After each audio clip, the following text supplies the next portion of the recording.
The final withdrawal of U.S. troops from Afghanistan coming days before this 9/11 anniversary. What was accomplished in those 20 years and what failures are we still facing as a nation? Joining us now to talk about the impact of 9/11 is former Secretary of State Condoleezza Rice. Secretary Rice, thanks for coming on the show. It's a pleasure to be with you. So let's go back 20 years ago, 8:46 a.m., the first plane hit the World Trade Center. Where were you when that happened and what stands out to you the most? I was standing at my desk and my young assistant came in, or actually shouted, "A plane has hit the World Trade Center." And I remember thinking, that's an odd accident. And I called President Bush because you'll remember he was at that children's event in Florida. A few minutes later, I learned that a second plane had hit the World Trade Center and then a third plane had hit the Pentagon. And we knew it was a terrorist attack at that point. And every moment after that was trying to deal with the consequences of it. I was kind of sent off to the bunker because planes were flying into every building and they were worried about the White House.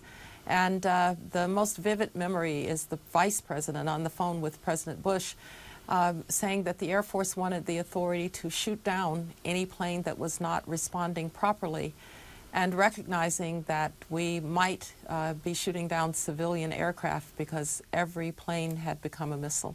Wow. Incredible memories there. In hindsight, looking back on everything we know now, all the critical decisions that you had to make, is there anything you would have done differently? Well, even before the attack, you can always look back and say, what was there that we didn't see? If we put the picture together differently, might we have known that that attack was coming? I think that what we learned was that we were organized in a way, external intelligence essentially being the CIA, internal intelligence being the FBI, not good coordination between them, so that we didn't see a lot of the pieces come together.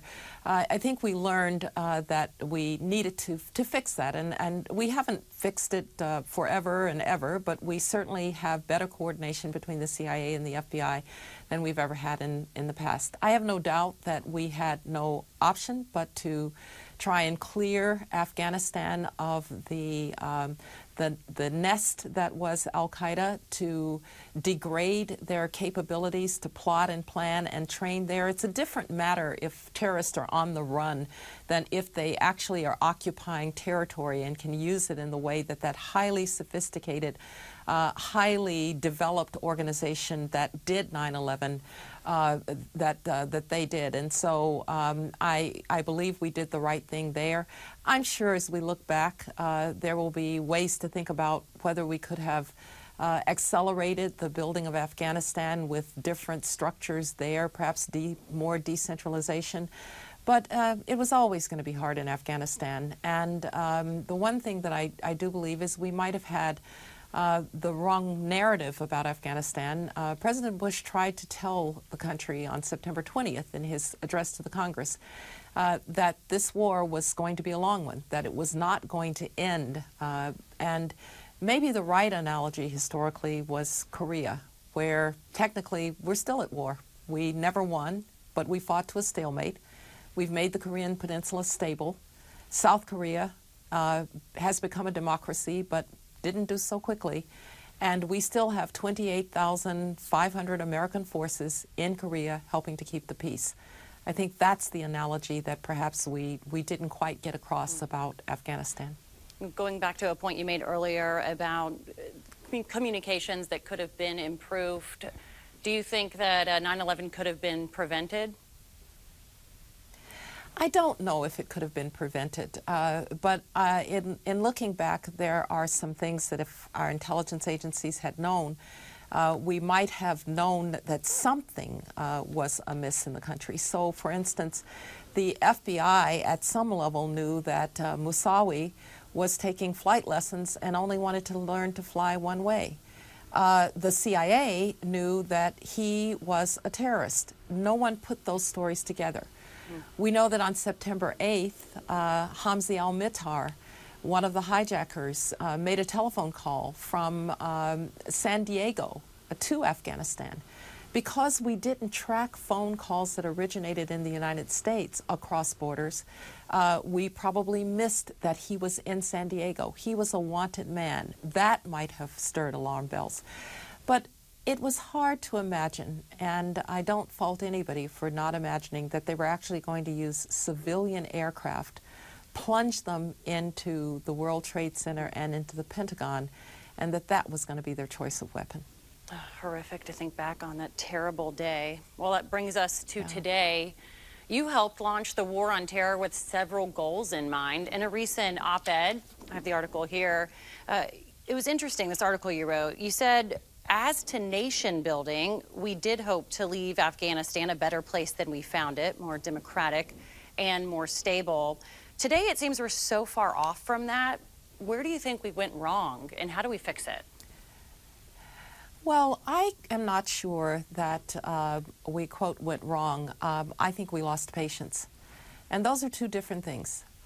We didn't, as I said, South Korea was not a democracy for a very long time. We know how hard it is to build democracy.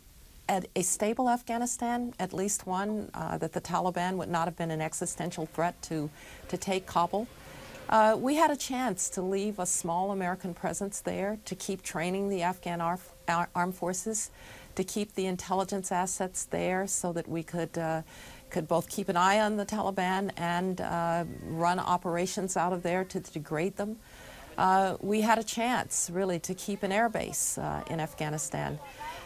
Yes, the Afghan government was never able to completely rid itself of corruption, has a lot of company in that around the world, and certainly it was never able to control the whole country. It's a vast place and very decentralized, but it was sure better than the Taliban. And so I would say we will never know, but my view is if we had not lost patience, there was an outcome that looked very different from the one that we've watched over the last couple of weeks. Well, if al-Qaeda reemerges in Afghanistan, does it nullify all the bloodshed, the sacrifice, the money spent, and the progress that we've made over the last 2 decades? If al-Qaeda reemerges as the highly disciplined organization that did 9/11, I would never say that what we did and what the sacrifice of all of those who fought and all of those who fought our people, our allies' people, and of course our Afghan allies, I would never say there was loss. We bought 20 years thus far of peace, and if you had told me on September 12th that we were not going to have another major attack on American soil, given the threat warnings that we were given the terrible plots that we knew were being planned, if you told me that, I wouldn't have taken that bet. So we've at least bought that long. Now it's our responsibility, having left Afghanistan, to find a way to replace those capabilities so that al-Qaeda cannot reemerge as the kind of organization that was disciplined enough and capable enough to pull off that highly coordinated attack in 3 different places in the United States and not allowing us to see it. And we did build, at least, greater intelligence cooperation, an understanding of our vulnerabilities that I think will serve us well, whatever happens in Afghanistan.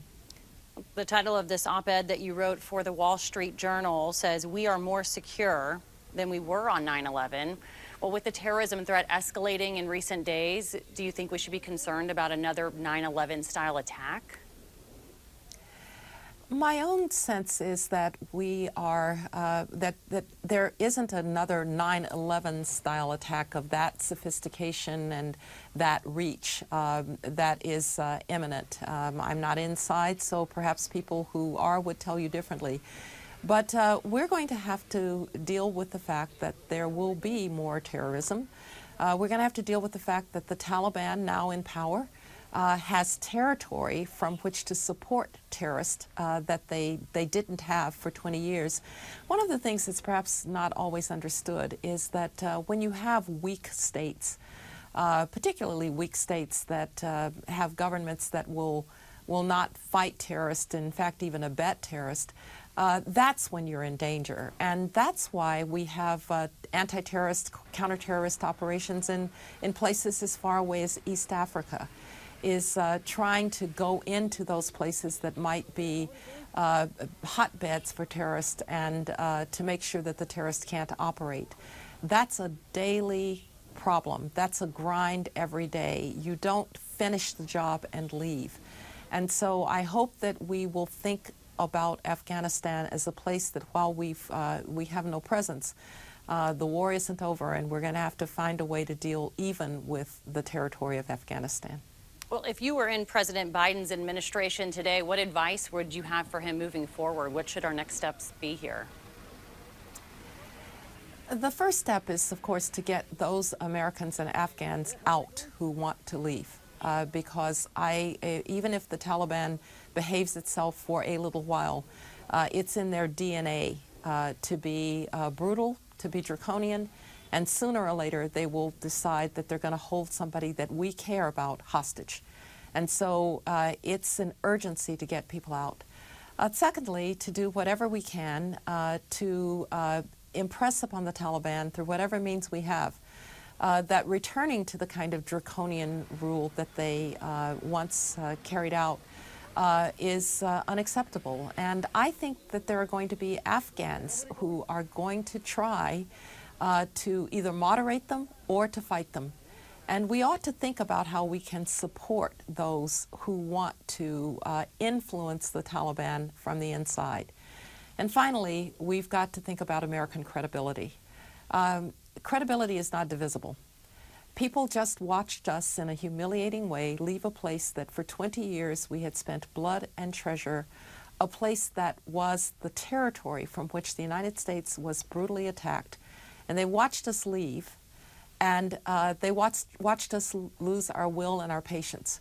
We're going to have to deal with the message that that sent. And the first place that I would be concerned about is to send a very strong message to the Chinese that does not mean that we would abandon our responsibilities to Taiwan under the Taiwan Relations Act to help Taiwan to defend itself. And so reassuring our allies and reminding our foes that we are still the United States of America, we are still capable of acting, and we will act in our own interest is very important, and frankly, after what we've just watched, very difficult. Secretary Rice, thank you so much for taking the time to join us on this very somber milestone. Appreciate it. Thank you.